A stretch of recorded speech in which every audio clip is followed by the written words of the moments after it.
The thunderous crack of gunfire echoed across Willow Creek as Faith Delaney cowered beneath the wooden counter of her father's general store, tears streaming down her dust-covered face. At 19, she had already endured more tragedy than most folks twice her age, and now, as the spring of 1878 brought violence to their doorstep, she knew her life would never be the same. "Papa," she screamed, her voice drowned out by another volley of shots. The robbery had happened so fast, 3 masked men bursting through the front door, demanding the week's earnings. Her father, stubborn as always, had reached for his shotgun. Faith had tried to stop him, lunging forward on her twisted, malformed legs, the ones that had made her an object of pity and ridicule since birth. But she hadn't been fast enough. The lead outlaw's bullet found her father's chest before he could even raise his weapon. As the bandits ransacked the store, Faith crawled to her father's side, cradling his head in her lap.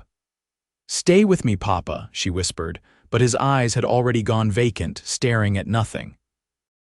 The outlaws took everything of value, leaving Faith alone with her grief and the body of the only person who had ever truly loved her for who she was.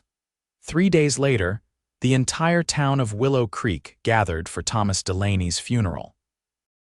Faith sat alone in the front row of the small church, her walking cane propped beside her. She could feel the stares burning into her back, hear the whispers that followed her everywhere. Poor crippled girl. What will become of her now? Such a burden she was on Thomas, God rest his soul. After the service, Mayor Collins approached her, hat in hand, his wife trailing behind him with a look of practiced sympathy on her face. "Faith, my dear," the mayor began, clearing his throat, "we've been discussing your situation. The town council has agreed you can stay in the store until the end of the month, but after that—" He trailed off, looking uncomfortable. "After that what?" Faith asked, though she already knew the answer. "Well, with your condition and all, we thought perhaps the state home in Denver might be best. For someone with your difficulties." Faith's throat tightened. The state home, where they sent the unwanted, the burdensome, the broken. She'd heard stories about such places overcrowded, understaffed, more prison than refuge. "I can manage the store," she said, her voice stronger than she felt. "My father taught me everything about running it." Mrs. Collins patted her hand condescendingly. "Oh, sweetheart, a young lady with your affliction simply cannot run a business. Be reasonable." One by one, the townspeople offered their condolences, each conversation ending with the same conclusion. Faith Delaney, with her twisted legs and stunted gait, had no place in Willow Creek without her father's protection. That night, alone in the small apartment above the store, Faith wept until she had no tears left. She dragged herself to the window, looking out at the dusty main street of the only home she'd ever known. Tomorrow, she would have to begin packing up her father's belongings. The thought made her physically ill. At sunrise, Faith was startled awake by the sound of a horse's hooves on the packed dirt outside. She hadn't realized she'd fallen asleep in the chair by the window. Rubbing her eyes, she peered down to see a stranger dismounting from a magnificent black stallion. The man was tall, dressed in worn denim and a dusty leather vest. His face was partially obscured by a wide-brimmed hat, but she could see he was young, perhaps in his mid-20s, with a strong jaw shadowed by several days' worth of stubble. He tied his horse to the hitching post and approached the store, apparently unaware that it wouldn't be opening today or any day soon. Faith watched as he tried the door, then stepped back, confused by the closed sign hanging in the window. Something about his demeanor, perhaps the way he stood with his shoulders squared against the world, made Faith reach for her cane. She made her way painfully down the stairs, each step a reminder of her limitations. When she opened the door, the stranger's eyes widened in surprise. "Madam," he said, removing his hat to reveal thick dark hair and the most startling blue eyes Faith had ever seen. "I apologize for disturbing you. I was hoping to purchase some supplies." "The store is closed," Faith said, her voice hoarse from crying. "My father, He died 3 days ago. The stranger's expression softened. I'm mighty sorry to hear that. My condolences. Faith nodded, expecting him to leave, but instead he remained on the porch, studying her face with an intensity that made her uncomfortable. You're alone here, he asked finally. For now, Faith answered, seeing no reason to lie. But not for long, apparently. The town council has decided I belong in a state home in Denver. The stranger's brow furrowed. That's so, and what do you think about that decision? Faith was taken aback by the question. No one had bothered to ask what she wanted. I think it's ridiculous, she said, surprising herself with her candor. I've been helping my father run this store since I was 12 years old. I know every item, every price, every supplier. But because of these, she gestured at her legs, they think I'm incapable.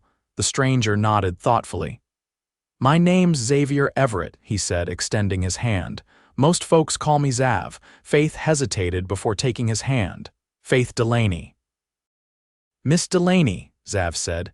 I don't mean to impose, but I've been riding since dawn and could use a cup of coffee. Would you mind terribly if I rested a while? Faith should have said no. She didn't know this man.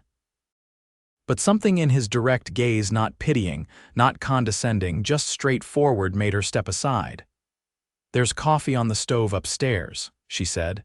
It's probably cold by now, but you're welcome to it. Zav followed her inside, patiently matching his pace to her labored steps as they climbed to the apartment. Faith was acutely aware of how awkward her movements must look to him, but he showed no sign of discomfort or disgust. In the small kitchen, Faith reheated the coffee while Zav sat at the table, his hat resting beside him. She could feel him watching her, but not in the way others did. There was something different in his gaze. Where are you headed, Mr. Everett? She asked, setting a steaming mug before him. West, he replied simply. California, maybe, been working ranches in Texas for years. Time for a change. He took a sip of coffee. This is good, thank you. Faith sat across from him, her cane propped against the table. What brings you through Willow Creek? We're not exactly on the main trail. A shadow crossed Zav's face. Sometimes the less traveled paths are safer. Before Faith could ask what he meant by that, shouts erupted from the street below. She hobbled to the window to see Mayor Collins and Sheriff Prout standing outside, looking up at her apartment. Faith Delaney. The sheriff called. We need to speak with you right now. Zav joined her at the window, careful to stay out of sight. Friends of yours? He asked, his voice low. Hardly, Faith replied. The sheriff wants to inventory the store before they sell it off. They're not wasting any time. Zav's jaw tightened. You said you know how to run this place. Is that true or just wishful thinking? Faith straightened her shoulders. I know this business inside and out. The only thing stopping me is the fact that no one will give me a chance because of how I walk. Zav looked at her for a long moment, then nodded as if coming to a decision. Miss Delaney, I might have a proposition for you, but first, let's deal with your visitors. Faith was intrigued but wary. What kind of proposition? The kind that gets you out of that state home, Zav replied, reaching for his hat. Trust me for 5 minutes. Against her better judgment, Faith nodded. Downstairs, Sheriff Prout and Mayor Collins were already inside the store, examining the shelves and making notes. There you are, Faith, the mayor said when she appeared. We're just getting a head start on cataloging inventory. The auction is set for next Tuesday. Auction, Faith repeated, her heart sinking. But this is my home, my livelihood. The sheriff shook his head. Now, Faith, we've been through this. A young lady with your condition can't possibly manage on her own. Zav stepped forward then, his presence immediately commanding attention. Gentlemen, he said, his voice calm but authoritative, I believe there's been a misunderstanding. The sheriff's hand instinctively moved toward his gun. And who might you be? Xavier Everett, he replied smoothly. Miss Delaney's business partner.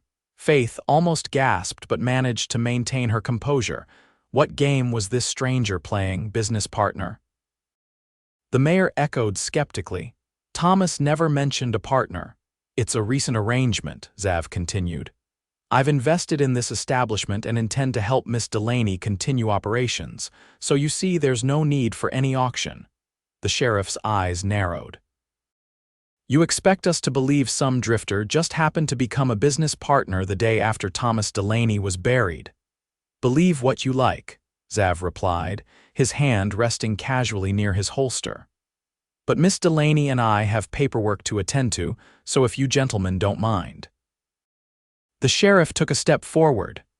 "Now listen here." "No, you listen," Xav interrupted, his voice dropping to a dangerous level. "Miss Delaney has suffered enough. She's perfectly capable of running this store, especially with my help. Unless you can provide a legal reason why she can't remain here, I suggest you leave us to our business." A tense silence filled the store. Finally, the mayor cleared his throat. "Very well, Mr. Everett, but we'll be watching, if this is some kind of scheme." "It's not," Faith interjected, finding her voice. "Mr. Everett and I have an understanding. The store stays open." After the men left, Faith turned to Xav, confusion and gratitude warring within her. "Why did you do that? You don't even know me." Xav leaned against the counter, his expression serious. "I know what it's like to be judged for something beyond your control." He hesitated, then continued. "My proposition is this: I'll stay and help you get this place back on its feet. In return, you provide me with room and board until I decide to move on. No strings attached." Faith studied him, searching for deception in those blue eyes but finding none. "And when you do move on, what then?" "By then, you'll have proven to this town that you don't need anyone's help or pity," Xav replied. "They'll have no choice but to accept you for the capable businesswoman you are." It was crazy. Trusting a stranger, a drifter with an unknown past, but Faith's alternatives were few and grim. "All right, Mr. Everett," she said, extending her hand. "You have a deal." The next few weeks passed in a blur of activity. True to his word, Xav worked tirelessly alongside Faith, moving heavy crates she couldn't manage, reaching high shelves and charming customers who might otherwise have been skeptical of Faith's abilities. To her surprise, Faith found herself enjoying his company. Xav was unlike anyone she'd ever met, straightforward, hardworking, and most importantly, he treated her not as a cripple but as an equal partner. He never offered help unless she asked for it, never commented on her slow, uneven gait, never showed a hint of pity. One evening, as they were closing up the store, Xav mentioned casually, "We should expand the inventory. I noticed folks around here have to ride all the way to Silver Junction for certain items." Faith looked up from the ledger she was updating. "I've been thinking the same thing for years, but Papa was always cautious about taking risks." Xav smiled, a rare sight that transformed his serious face. "Sometimes risks are worth taking." Faith found herself smiling back, a warm feeling spreading through her chest that had nothing to do with business plans. That night, as they sat on the small porch behind the store, watching the stars appear one by one in the vast Wyoming sky, Faith gathered her courage. "Xav," she said quietly, "why are you really helping me? And don't say it's for room and board. You could get that anywhere." Xav was silent for so long that Faith thought he might not answer. Finally, he spoke, his voice low and measured. "When I was 16, my younger brother got caught in a barn fire. I pulled him out, but not before the flames did their damage." He rolled up his sleeve, revealing burned scars that ran from his wrist to his elbow. He lost an arm, became the town curiosity. People treated him like he was simple-minded, even though his mind was sharp as ever. Faith's throat tightened as Xav continued. He couldn't take it. Ended up taking his own life when he was 17. Xav's voice cracked slightly. "I swore I'd never stand by and watch someone else suffer that kind of judgment again." Without thinking, Faith reached out and placed her hand over his scarred arm. "I'm so sorry, Xav." He covered her hand with his own, the touch sending an unexpected shiver through her. "When I saw how they were treating you, I couldn't just ride away." Their eyes met in the dim light, and for a moment, Faith forgot to breathe. Then Xav gently withdrew his hand and stood up.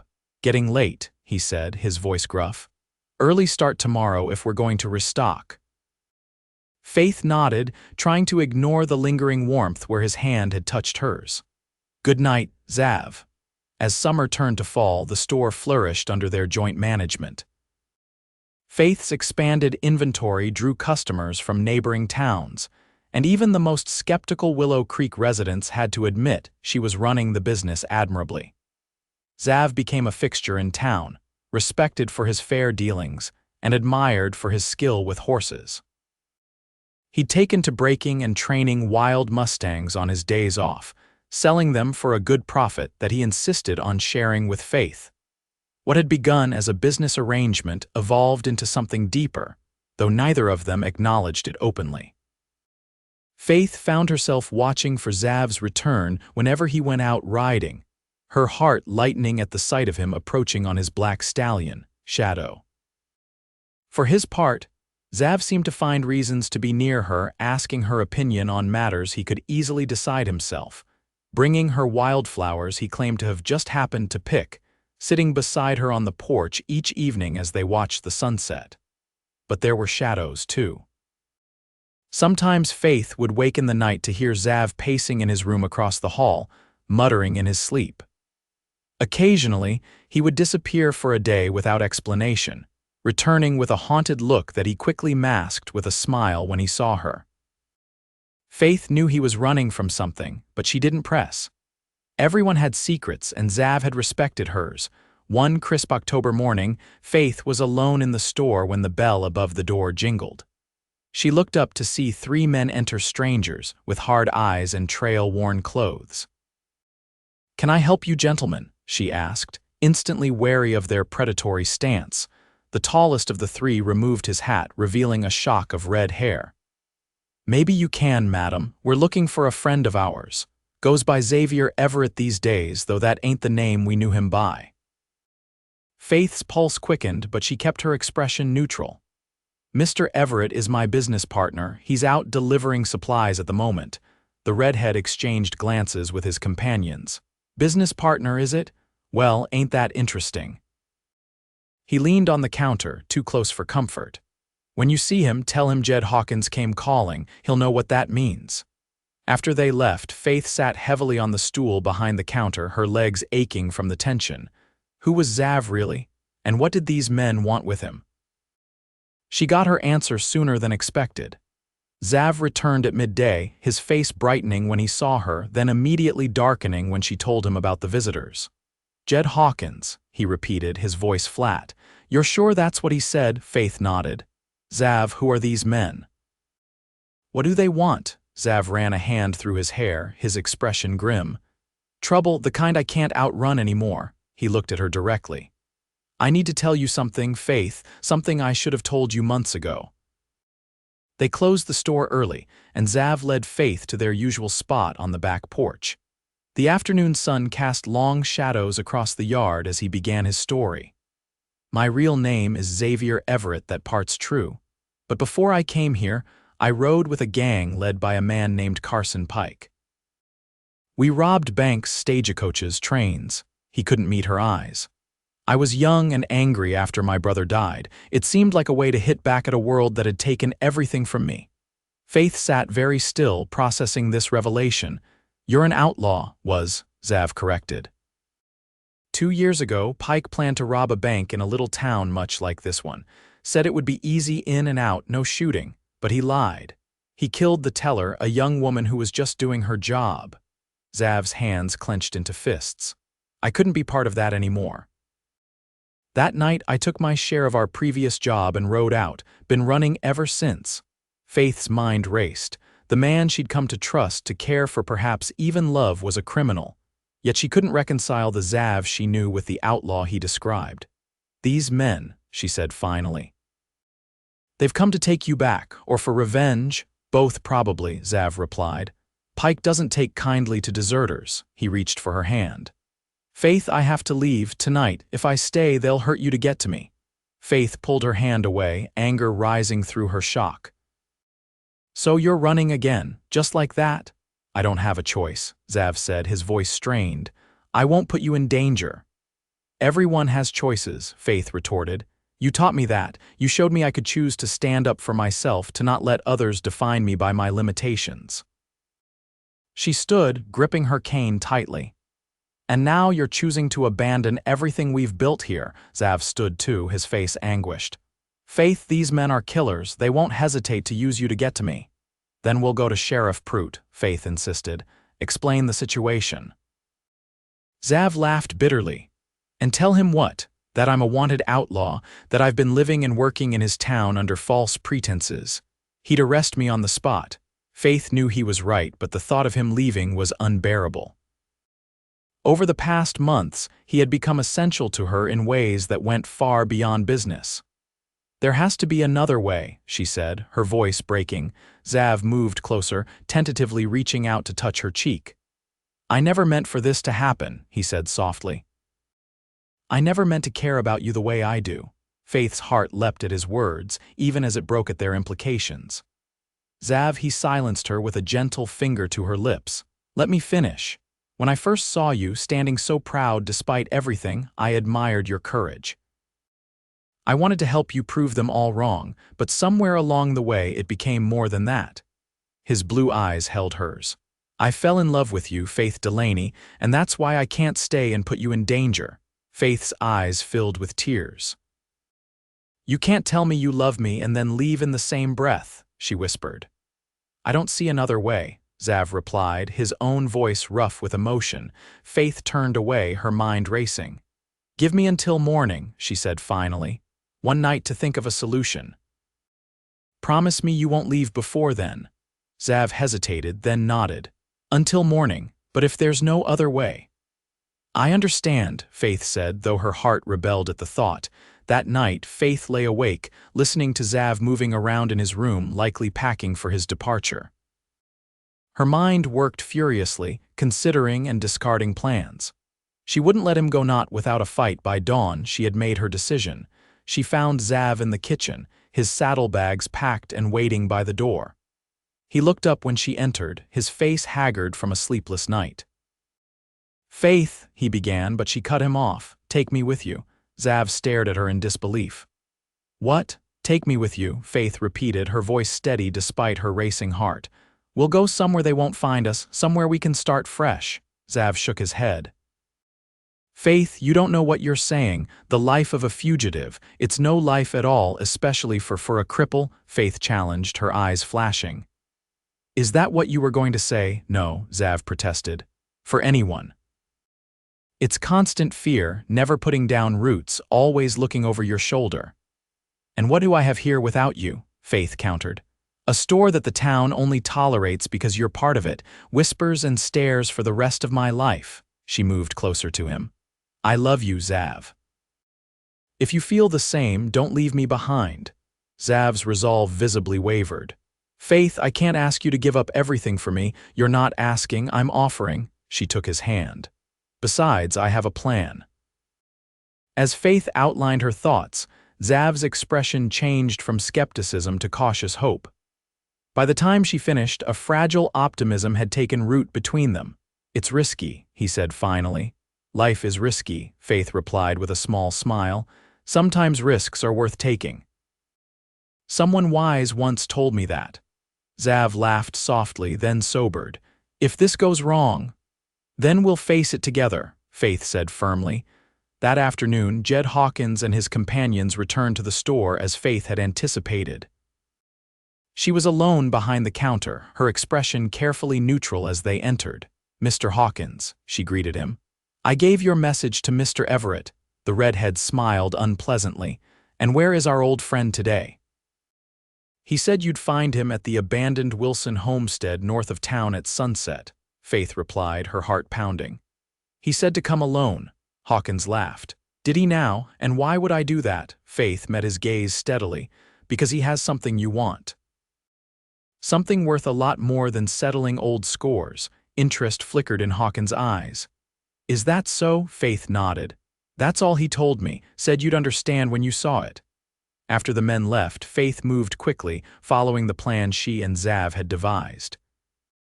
She packed a small bag with essentials, locked the store, and made her way to the livery stable where Xav was waiting with their horses. "Did they believe you?" he asked anxiously. "They took the bait," Faith confirmed, "but they won't go alone, they'll bring their men." Xav nodded grimly. "Good." Sheriff Prout and his deputies are already on their way to the homestead. Anonymous tip about Pike's gang planning to use it as a hideout. The plan was risky, pitting Hawkins' gang against the law while Faith and Xav escaped in the confusion. If it worked, Hawkins would either be captured or driven away from Willow Creek, giving them time to disappear.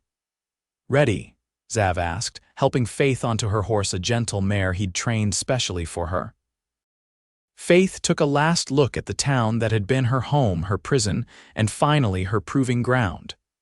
"Ready." They rode out the back way, avoiding the main road, and headed west as the sun began its descent toward the horizon. Faith's heart was full of both fear and exhilaration, fear of the unknown future, exhilaration at facing it with Xav by her side. They made camp that night in a sheltered canyon, far enough from Willow Creek to be safe but close enough that they could change direction if needed, depending on the outcome of their plan. As they sat by the small fire, Xav looked at Faith with wonder in his eyes. "I still can't believe you chose this." "Chose me?" Faith smiled, moving to sit beside him. "The moment you walked into my store and looked at me, really looked at me without pity or disgust, I think a part of me began to choose you then." She leaned against his shoulder. "You saw me, Xav. Not my legs, not my limitations, just me." Xav wrapped his arm around her, pulling her close.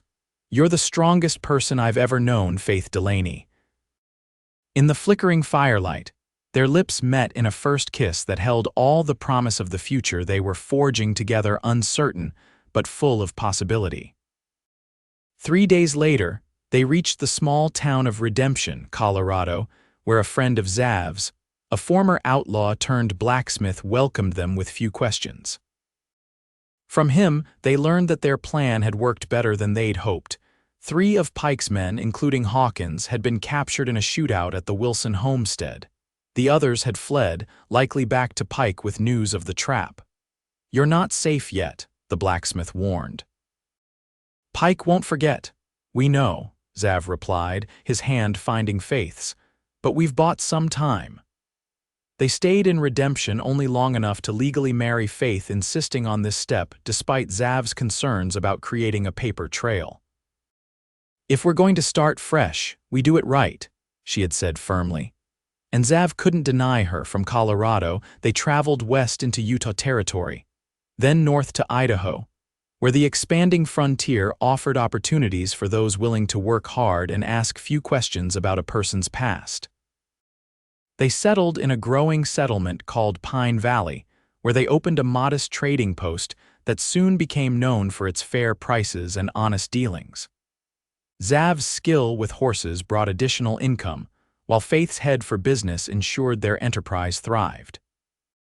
Few people commented on Faith's disability, and those who did quickly learned from Xav's cold stare that such observations were unwelcome. Over time, the townsfolk came to see what Xav had recognized from the beginning, that Faith's strength and intelligence far outweighed any physical limitations. 5 years passed, then 10. They built a home on the outskirts of town, a sturdy cabin with wide doorways to accommodate Faith's movements and a covered porch where they continued their tradition of watching the sunset together each evening. Their greatest joy came with the birth of their daughter, Lily, followed 2 years later by their son, Thomas, named for Faith's father. Against all medical predictions, Faith had carried and delivered both children safely, though not without difficulty. On a warm summer evening in 1893, 15 years after Xav had first ridden into Willow Creek, he sat on their porch swing with Faith beside him and their children playing in the yard. Lily, at 8, had her mother's determined spirit and quick mind. Thomas, 6, showed Xav's affinity for horses and the quiet observation that had once kept an outlaw alive. "Any regrets?" Xav asked softly, his arm around Faith's shoulders. At 42, his dark hair was now streaked with silver, and the lines around his eyes had deepened. but he still looked at Faith with the same intensity that had captured her heart all those years ago. Faith, 34 now and with her own share of silver strands among her auburn curls, leaned into his embrace. "Not one," she replied honestly. "Everything we've built, everything we have, it's more than I ever dreamed possible." Xav's eyes followed their children's movements, his expression reflective. "Sometimes I wonder if they'll ever know the whole story, about who I was, about how we met." "Someday," Faith said. "When they're old enough to understand that redemption isn't just the name of a town, but something people can find in each other." Xav smiled, remembering the frightened yet defiant young woman he'd met in a general store all those years ago, and the twist of fate that had led him there at exactly the right moment. "No one wanted the crippled girl," he murmured, recalling the cruel whispers of the townspeople. "But this cowboy knew a treasure when he saw one." Faith turned her face up to his, her eyes shining with love and the quiet confidence that had grown with each passing year. "And this crippled girl," she whispered back, "saved the cowboy right back." As the sun dipped below the mountains, painting the sky in shades of gold and crimson, Xav pulled Faith closer and kissed her a kiss that held all the memories of their past and all the promises of their future, a future they had forged together against all odds. In Pine Valley, Idaho, they weren't the outlaw and the cripple. They were simply the Everett's respected merchants, loving parents, and to each other, the answer to a prayer neither had dared to voice until fate brought them together in a dusty Wyoming town where their story began.